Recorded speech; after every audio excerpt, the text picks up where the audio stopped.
là, on va passer à la partie un peu technique de l'événement. On va du coup accueillir à distance Sharon Bligh, qui est du coup Strategic Director Health and Sustainability au sein du CGF. Je ne suis pas sûre que le CGF soit très connu par les gens de la salle. C'est le Consumer Goods Forum. Ils font des choses très très bien. Notamment, ils arrivent à faire travailler enseignes et industriels ensemble. Donc, c'est à souligner. Et normalement, je me tourne vers la régie, mais on doit pouvoir avoir Sharon.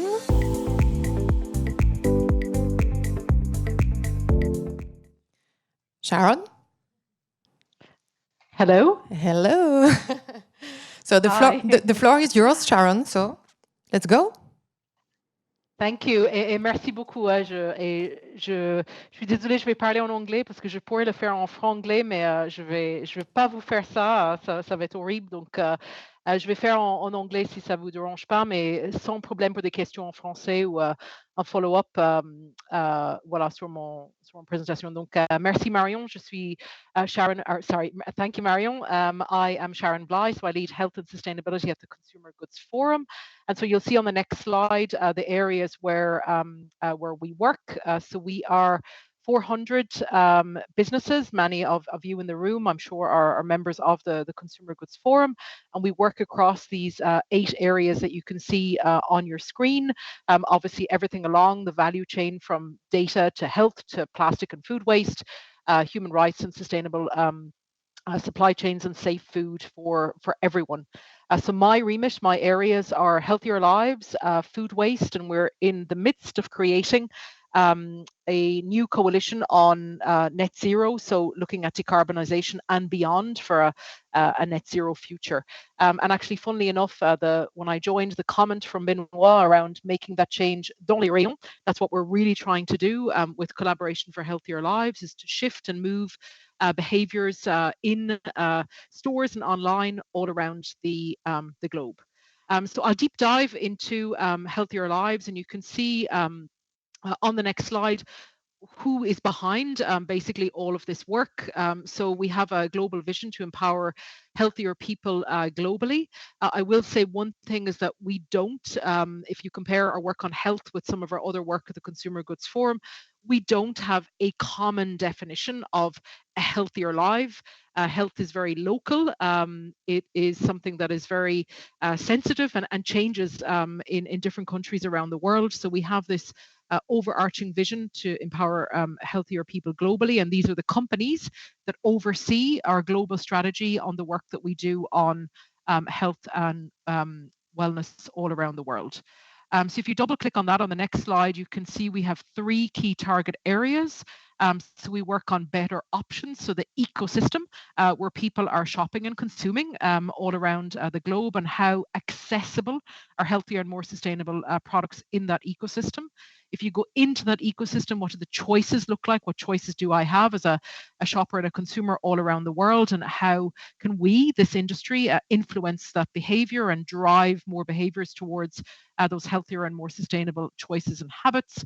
And then better communities. There are 10 million employees, so all of you that work for the consumer goods industry around the world, and then there's 90 million across supply chains. And how do we ensure that we put the health of employees first in our agenda? So we have done, in Collaboration for Healthier Lives, this global coalition is about 3 years old.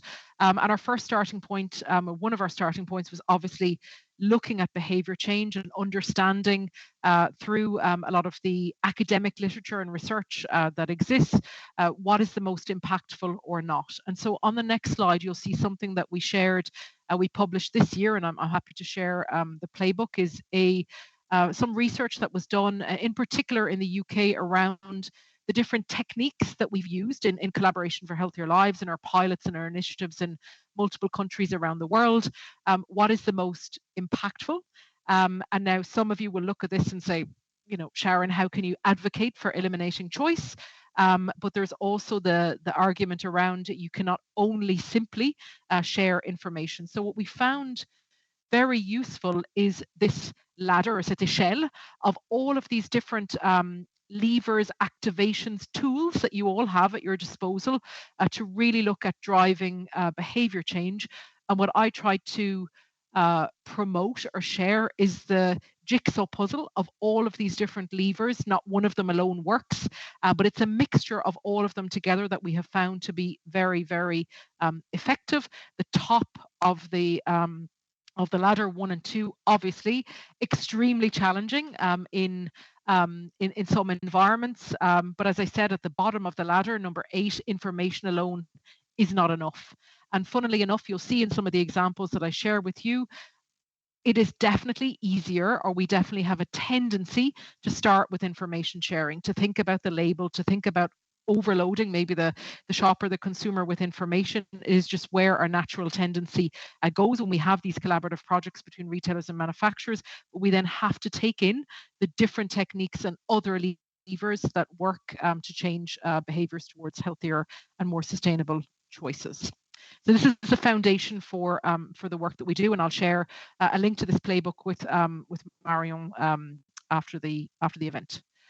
So some of the key learnings that we've learned from piloting now around the globe for almost 3 years now is that in the different markets where we work, embedding our work into the retailer ambition, the existing strategies that they have on health and sustainability definitely helps us to go further and go faster, and to find that group of supportive manufacturers and suppliers who want to help the retailer to reach that ambition.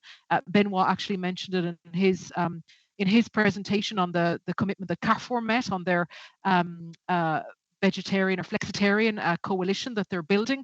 What we try to do in France is to look at how we could support Carrefour with that ambition that they've made by testing and learning that those different techniques in the store around flexitarian diets. So retailer strategy and seeing how we can support what the retailer already has in place.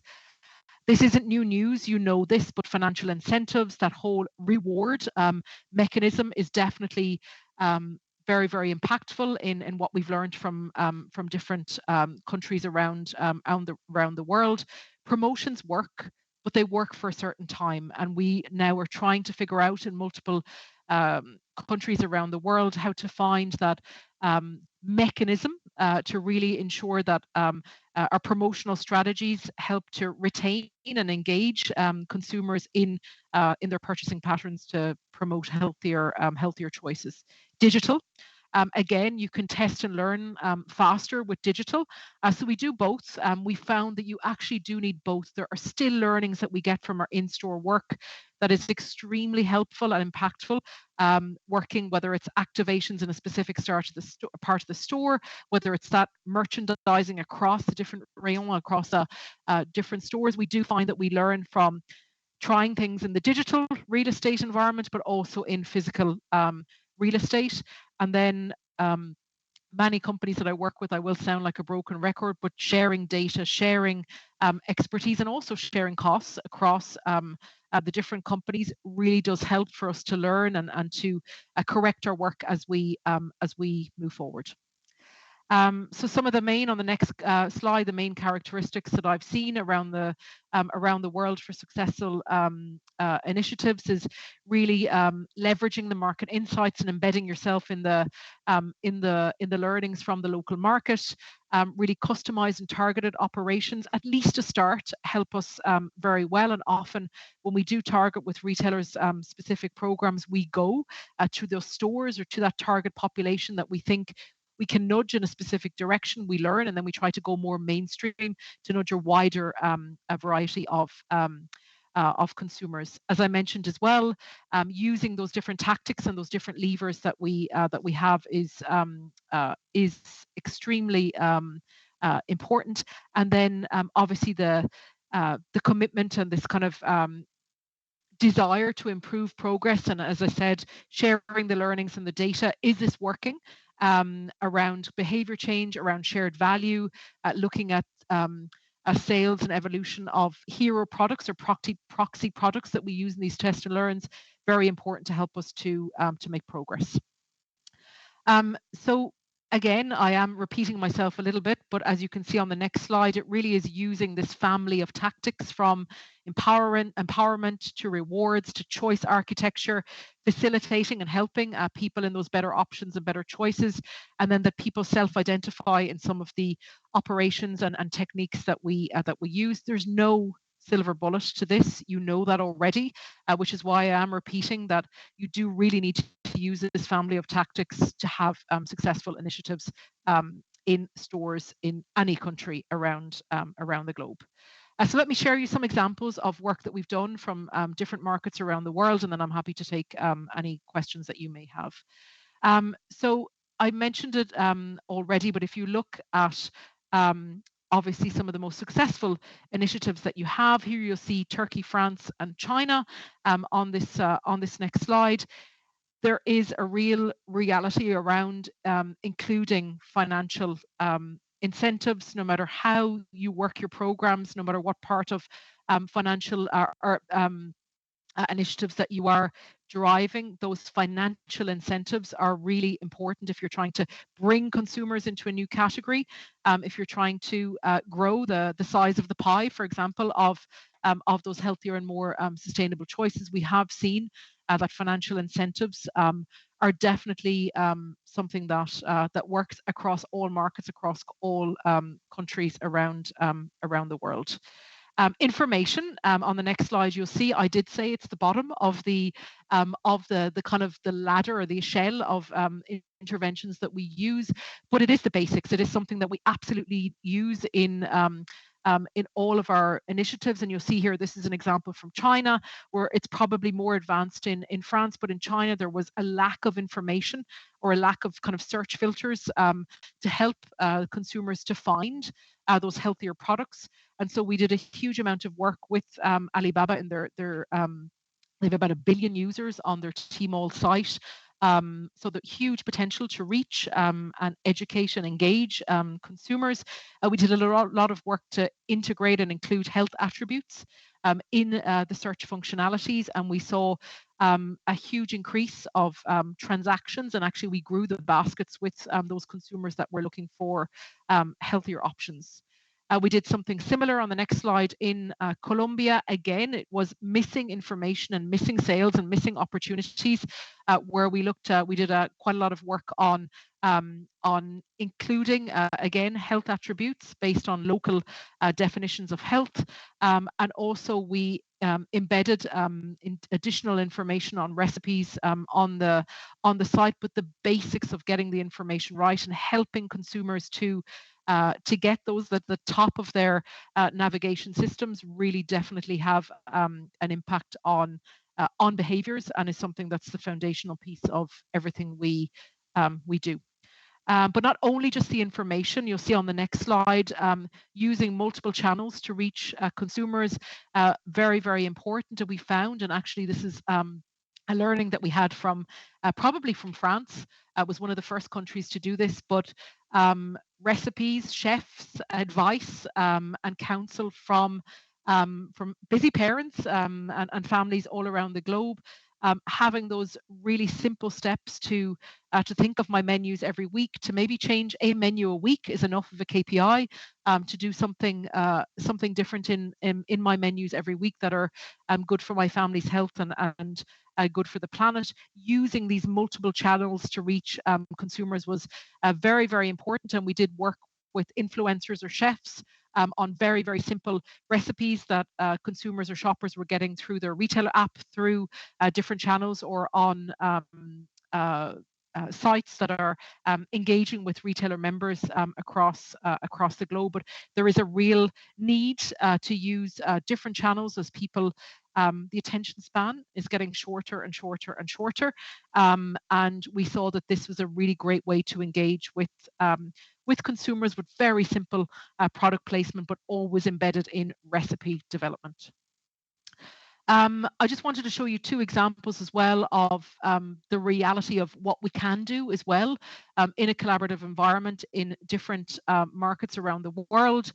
You will know this in France, but there are obviously a lot of different regulations, different environments that we can and cannot collaborate in. And this is just one example from the UK. Now, you can argue it was successful or it wasn't, but this was put into place on a voluntary basis. It was supposed to be mandatory, but there were some backtracking from government. It's the placement of products that are high in fat and sugar and salt in the UK.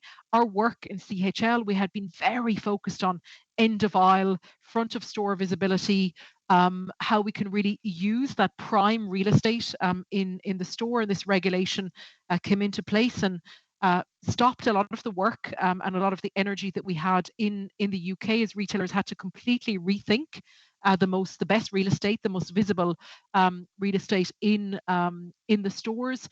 Obviously, was not it's not possible to put products that are high in fat and sugar and salt, which is obviously great progress. But we did struggle on the replacements and finding the alternatives and really working fast enough on filling that prime real estate, which probably sounds you would think that we would be able to do that at a faster pace, but it did take some time to really look at what would be on offer and how would we attract and make a great shopping experience in the UK. So learnings are starting to come out from the different retailers that have implemented this in the UK. Has it impacted sales of those products that are high in fat, sugar, and salt? I would say from the data that I've seen, it's questionable. If you want an impulse and you want a treat, you will find it in the store, no matter where it is placed. So we're still working at how do we use this in a positive way to drive sales of the healthier and more sustainable options, rather than kind of only focusing on restricting choice. It's a real learning experience, I would say, and a lot more learnings will come from the UK. The next example I wanted to show you on the next slide is in Mexico, also a challenging country for collaboration and the type of collaboration that we were doing at the CGF, because we had that foundational piece on information sharing. And as you can see, again, you can question whether this is right or wrong, but there was very large and kind of clear information that was front of pack on many of the brands and the products that we all know, and this was something that we really had to understand. How do we work on the information piece in a challenging collaborative environment, and how do we ensure that we are fully transparent? Again, in a country where regulatory pressure, there is a lot of challenge on the dialogue between industry and other stakeholders. So finding the best way, again, to get through kind of the healthier and more sustainable choices in an environment where collaboration is quite challenging.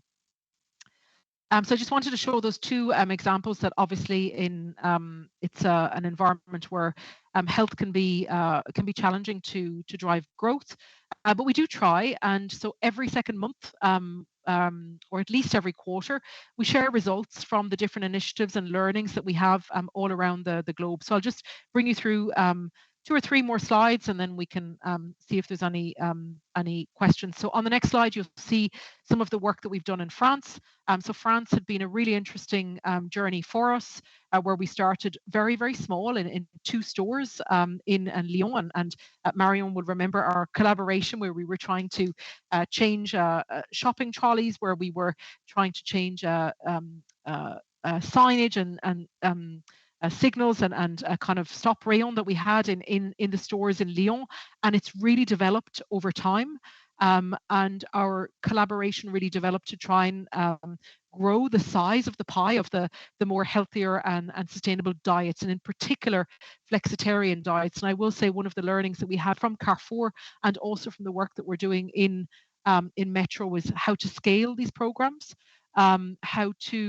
These programs now, in particular the learnings from Carrefour, have now been scaled to Italy, and we're in conversation with other European countries to see how we can drive this even further. One of the learnings for me from France, the team we didn't necessarily talk as much about health with consumers. We worked quite a lot with the consommateurs engagés the Carrefour with the Carrefour team. So really, we built the programs with feedback and counsel and advice from consumers and shoppers as we move forward. And we spoke more about pleasure, gourmandise, looking after your family's health and your own health can also be delicious. And we found that we did have a step change when we changed the way of talking about health. And this idea of recipes, gourmandise, easy menus for my family, ingredients that I have in my cupboard with brands that I know and are in my basket every week. It's actually something that was replicated in multiple countries around the world. And actually, when I look now, we probably could do a global cookbook on collaboration for healthier lives. And a lot of that recipe and gourmandise and deliciousness came from the French team and the inspiration from the French team. If we look at the next slide, you can see these are results from Costa Rica and from China. So again, we've done in-store and digital. And really, again, the combination of this, we have always seen an uplift in sales during the activation and after the activation. And our challenge is that repetition over time. How do we do that in a financially stable way in different initiatives around the globe? But we see that we know we're very good at creating that spike and that engagement with consumers in a specific time frame, and where we still have to learn is keeping that over time and all year round, and that baskets are actually getting healthier over time. One other comment that I will see in France, whether you agree or disagree with Nutri-Score, for us it was very helpful to have a marker to help us understand how shoppers' baskets were progressing over time. We didn't necessarily have that in Costa Rica or in China, so we used the retailers' indicator on how their baskets are progressing. So whether you agree or not with an indicator, for us as a global organization, having an indicator to understand progress is actually really, really helpful. On the next slide, you will see some more results from our work in Japan and from Turkey. So in the different markets around the world, in Japan, one of the biggest challenges with the aging population is salt. And so they have a real challenge with their diet and the consumption of salt. So we looked at the WHO benchmark on salt and consumption of salt, and realized how much we were consuming. So we worked with Aeon and a number of different manufacturers on, again, menus, inspiration, alternative product swapping that you can do in your changes, and really try to educate the consumer on the realities of overconsumption of salt in the diet in Japan, and the reality that has on living better longer. Turkey, we've had a huge amount of inspiration come from Turkey, and I would say probably the most interesting part of the program is the simplicity of how they built their program in Turkey. They worked with the Turkish Ministry of Health. They looked at the ideal diet in Turkey and what the shoppers in this retailer, Migros Turkey, were consuming, and the pie chart of the ideal diet compared with my shopping behavior. And what they did was they helped shoppers on that journey. And if you were under consuming fruit and vegetables, I was getting promotions on the fruit and vegetable department, looking at kind of the different categories. If I was under consuming dairy or legumes, I was getting promotions in that part of the store, not on a specific product, but on a category within the supermarket. And then the objective was that the Ministry of Health ideal diet and my pie chart would get closer and closer and would match. And that is how it started. Very, very simple. Shoppers loved it. They loved the simplicity of it. The challenge for the local retailer and the suppliers was to constantly innovate. You get bored very easily, no matter how great a program is or how great an app is, but shoppers were getting bored. It's like the 100-day engagement on any type of app or any type of digital engagement. After 100 days, we want something new. So the retailer has really had to work with their supplier base on constantly offering new and innovative solutions, and they're really in a space at the moment on personalization. So personalized live streaming videos with nutritionists, and they've now integrated non-food, so looking at oral hygiene for children, for example, sun health or skincare, and they have integrated sustainability and sustainable choices. As you can imagine at the moment in Turkey, with many markets around the world, inflation is challenging, cost of living crisis in multiple markets around the world. So how do you keep this engagement on those healthier choices with consumers and shoppers in a challenging environment, whether that's with cost of living or an inflationary environment that is very challenging. And on the next slide, this is just my final slide. We have this framework where we have these building blocks on the overarching strategy for retailers and manufacturers to build successful initiatives together, how to design those pilots in just on the previous slide, how to design those pilots and some of the KPIs or learnings that we have on scaling projects, looking at a different geographical scope and whether you look at a full store project or you're looking at different categories. And we will be sharing at our Sustainable Retail Summit in Copenhagen next week a repository of different case studies from around the world, and I'm happy to share those with you along with the playbook that we have developed and we continue to develop, because this is definitely a long-term commitment, and you need a long-term commitment from companies to help grow these baskets towards healthier and now more sustainable products, good for me, my family, community, and the planet going forward.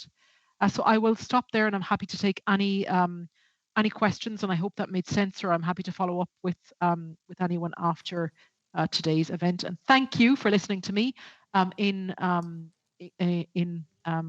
English, which I'm sure was much better than Franglais, but yeah, happy to take any questions or comments or challenges.